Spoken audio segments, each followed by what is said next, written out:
భారత్‌కి good news. Yes. అవును. భారత్‌లో ఇకపైన పెట్రోల్, డీజిల్, గ్యాస్ రేట్లు పెరుగుతాయని వార్తలు చక్కర్లు కొట్టాయి. అలాంటిది ఏమీ లేదని ప్రభుత్వ వర్గాలైతే ఈ వార్తల్ని పెద్ద ఎత్తున అయితే ఖండించాయి. ఎందుకంటే పశ్చిమాసియాలో యుద్ధం జరుగుతుంది.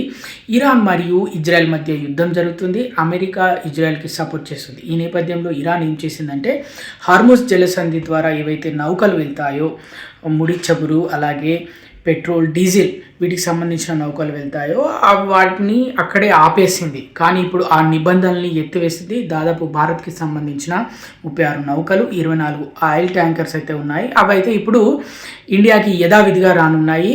అయినప్పటికీ కూడా ఇండియాలో దాదాపు 25 రోజులకు సరిపడా డీజిల్ అలాగే పెట్రోల్ నిల్వలున్నాయి, ముడి చమురు నిల్వలున్నాయి. ఎలాంటి ఇబ్బంది లేదు. ప్రజలు భయపడాల్సిన అవసరం లేదని ప్రభుత్వం ఇప్పటికే వెల్లడించింది.